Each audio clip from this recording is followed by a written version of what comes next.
Hello दोस्तों, मैं आज आपसे ज़िंदगी की कुछ हकीकत शेयर करूंगा जो मैंने आज तक खुद से अनुभव किया है। हमारा जीवन इतना व्यस्त हो गया है कि हम अपने सपनों को भूल गए हैं, यहाँ तक कि खुद को भी।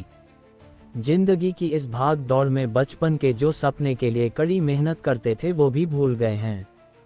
सही मायने में हम इतना व्यस्त हो चुके हैं कि समय का पता नहीं चलता। सुबह उठते ही दिन खत्म और सप्ताह, महीना और फिर साल भी खत्म हो जाता है। सही मायने में हमारे पास समय की कमी हो गई है दैनिक दिनचर्या को पूरा करने में। थियोफ्रेस्ट्स ने कहा है कि जिन चीज़ों को मनुष्य खर्च कर सकता है उनमें समय सबसे मूल्यवान है। कार्ल सैंडबर्ग ने कहा है कि समय आपके जीवन का सिक्का है। यह आपके पास मौजूद इकलौता सिक्का है और सिर्फ आप ही ये तय कर सकते हैं कि इसे कैसे खर्च किया जाए। सतर्क रहें, वरना आपके बजाय दूसरे लोग इसे खर्च कर देंगे। सैमुअल स्माइल्स के अनुसार खोई दौलत मेहनत से दोबारा हासिल की जा सकती है, खोया ज्ञान अध्ययन से, खोया स्वास्थ्य चिकित्सा या संयम से, लेकिन खोया समय हमेशा हमेशा के लिए चला जाता है। एम्ब्रोस बियर्स ने कहा है कि दिन 24 घंटों की अवधि जिसमें से अधिकांश बर्बाद हो जाती है। मैं आज आपके और आपके सपनों को पूरा करने के लिए एक किताब का सारांश लेकर आया हूं जो टाइम मैनेजमेंट पर लिखी हुई है। ये किताब डॉक्टर सुधीर दीक्षित ने लिखा है। इन्होंने इस किताब में कुछ अच्छी बातों को शेयर किया है। पहला सवाल, आजकल समय की इतनी कमी क्यों महसूस होती है? आपने कभी सोचा है कि आजकल हमें समय की क्या इतनी कमी क्यों महसूस होती है? समय पर काम न करने या होने पर हम झल्ला जाते हैं, आग बबूला हो जाते हैं, चिढ़ जाते हैं, तनाव में आ जाते हैं। समय की कमी के चलते हम लगभग हर पल जल्दबाजी और हड़बड़ी में रहते हैं। इस चक्कर में हमारा ब्लड प्रेशर बढ़ जाता है, लोगों से हमारे संबंध खराब हो जाते हैं, हमारा मानसिक संतुलन गड़बड़ा जाता है और कई बार तो दुर्घटनाएं भी हो जाती हैं। समय की कमी हमारे जीवन का एक अप्रिय और अनिवार्य हिस्सा बन चुकी है। क्या आपने कभी यह बात सोची है, हमारे पूर्वजों को कभी टाइम मैनेजमेंट की ज़रूरत नहीं पड़ी, तो फिर हमें क्यों पड़ रही है? क्या हमारे पूर्वजों को दिन में 48 घंटे मिलते थे और हमें केवल 24 घंटे ही मिल रहे हैं? आप भी जानते हैं और मैं भी जानता हूं कि ऐसा नहीं है। हर पीढ़ी को एक दिन टाइम मैनेजमेंट में 24 घंटे का समय ही मिला है, लेकिन 20वीं सदी की शुरुआत से हमारे जीवन में समय कम पड़ने लगा है और यह समस्या दिनों दिन बढ़ती ही जा रही है। बड़ी अजीब बात है, क्योंकि 20वीं सदी की शुरुआत से ही मनुष्य समय बचाने वाले नए नए उपकरण बनाता जा रहा है। 20वीं सदी से पहले कार नहीं थी, मोटरसाइकिल या स्कूटर भी नहीं थे, लेकिन हमारे पूर्वजों को कहीं पहुंचने की जल्दी भी नहीं थी। पहले मिक्सर, फूड प्रोसेसर या माइक्रोवेव नहीं थे, लेकिन गृहिणियां सिल पर मसाला पीसने या चूल्हे पर खाना पकाने में किसी तरह की हड़बड़ी नहीं दिखाती थीं। पहले बिजली नहीं थी, लेकिन किसी को रात रात भर जागकर काम करने की ज़रूरत भी नहीं थी। वास्तव में तब जीवन ज़्यादा सरल था, क्योंकि उस समय इंसान की जिंदगी घड़ी के हिसाब से नहीं चलती थी। औद्योगिक युग के बाद फैक्ट्री, ऑफिस और नौकरी का जो दौर शुरू हुआ, उसने मनुष्य को घड़ी का गुलाम बनाकर रख दिया। पहले जीवन सरल था और अब जटिल हो चुका है। यही हमारी समस्या का मूल कारण है। पहले जीवन की रफ्तार धीमी थी, लेकिन अब तेज हो चुकी है। अब हमारे जीवन में इंटरनेट आ गया है, जो पलक झपकते ही हमें दुनिया से जोड़ देता है। अब हमारे जीवन में टीवी आ चुका है, जिसका बटन दबाते ही हम दुनिया की खबरें जान लेते हैं। अब हमारे पास कारें और हवाई जहाज हैं, जिनसे हम तेजी से कहीं भी पहुंच सकते हैं। अब हमारे पास 3G मोबाइल्स हैं, जिनसे हम दुनिया में कहीं भी किसी से भी बात कर सकते हैं और उसे देख भी सकते हैं। आधुनिक आविष्कारों ने हमारे जीवन की गति बढ़ा दी है। शायद आधुनिक आविष्कार ही हमारे जीवन में समय की कमी का सबसे बड़ा कारण है। इनकी बदौलत हम दुनिया से तो जुड़ गए हैं, लेकिन शायद खुद से दूर हो गए हैं। यदि आप समय के सर्वश्रेष्ठ उपयोग को लेकर गंभीर हैं, तो इसका सबसे सीधा समाधान यह है, यदि आप किसी तरह आधुनिक आविष्कारों से मुक्ति पालें और दोबारा पुराने ज़माने की जीवन शैली अपना लें, तो आपको काफ़ी सुविधा होगी। नहीं, मैं यहाँ चूल्हे पर रोटी पकाने या मुंबई से दिल्ली तक पैदल जाने की बात नहीं कर रहा हूँ।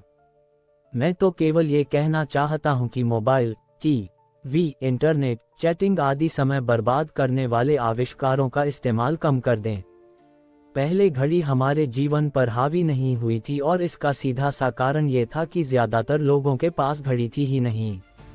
पहले अलार्म घड़ी की कोई ज़रूरत नहीं थी, मुर्गे की बांग ही काफ़ी थी। तब 8:18 की लोकल पकड़ने का कोई तनाव नहीं रहता था। तब कोई काम सुबह 9 बजे हो या 9:15 बजे, कोई खास फर्क नहीं पड़ता था। लेकिन आज पड़ता है। दूसरा सवाल, आपके पास दरअसल कितना समय है? विधाता ने किसी को सुंदरता ज्यादा दी है, किसी को कम दी है। किसी को बुद्धि ज्यादा दी है, किसी को कम दी है। किसी को दौलत ज्यादा दी है, किसी को कम दी है। लेकिन समय उसने सबको बराबर दिया है, एक दिन में 24 घंटे। समय ही एकमात्र ऐसी दौलत है जिसे आप बैंक में जमा नहीं कर सकते। समय का गुजरना आपके हाथ में नहीं होता, ये तो घड़ी की सुई के साथ लगातार आपके हाथ से फिसलता रहता है। आपके हाथ में तो बस इतना रहता है कि आप इस समय का कैसा उपयोग करते हैं। अगर सदुपयोग करेंगे तो अच्छे परिणाम मिलेंगे, अगर दुरुपयोग करेंगे तो बुरे परिणाम मिलेंगे। ध्यान देने वाली बात यह है कि हमारे पास कहने को तो 24 घंटे होते हैं, लेकिन वास्तव में इतना समय हमारे हाथ में नहीं होता। सच तो यह है कि समय के एक बड़े हिस्से पर हमारा कोई नियंत्रण नहीं होता। 8 घंटे नींद में चले जाते हैं और 2 घंटे खाने पीने, तैयार होने एवं नित्य कर्म आदि में चले जाते हैं। यानी हमारे हाथ में दरअसल 14 घंटे का समय ही होता है। दूसरे शब्दों में, जीवन में सिर्फ 58% समय पर हमारा नियंत्रण संभव है, जबकि 42% समय हमारे नियंत्रण से बाहर होता है। सुविधा की दृष्टि से यह मान लें कि 40% समय पर हमारा नियंत्रण नहीं होता, जबकि 60% समय पर होता है। इस संदर्भ में सदियों पहले भर्तृहरि की कही गई बात आज भी प्रासंगिक है। विधाता ने मनुष्य की आयु 100 वर्ष तय की है, जिसमें से आधी रात्रि में चली जाती है, बची आधी में से भी आधी बाल्यावस्था और वृद्धावस्था में गुजर जाती है और बाकी बचे 25 वर्षों में मनुष्य को रोग और वियोग के अनेक दुख झेलने पड़ते हैं और नौकरी चाकरी करनी पड़ती है। इसलिए हम ये कह सकते हैं कि जल तरंग के समान चंचल इस जीवन में लेश मात्र सुख भी नहीं है। समय अनमोल है, क्योंकि वास्तव में समय ही संसार की एकमात्र ऐसी चीज है जो सीमित है। अगर आप दौलत गंवा देते हैं तो दोबारा कमा सकते हैं, घर गंवा देते हैं तो दोबारा पा सकते हैं, लेकिन अगर समय गंवा देते हैं तो आपको वही समय दोबारा नहीं मिल सकता। हमारे पास जीवन में बहुत कम समय है और यह समय सीमित है। यदि हम अपनी अपेक्षित आयु 100 वर्ष मान लें तो हमारे पास जीवन में कुल 36,500 दिन ही होते हैं। इसी समय हिसाब लगाकर देखें कि इन 36,500 दिनों में से आपके पास कितने दिन बचे हैं जिनमें आपको अपने जीवन का लक्ष्य प्राप्त करना है। नीचे दी गई आसान गणना करके खुद जान लें कि आपके पास अब लगभग कितने दिन बचे हैं।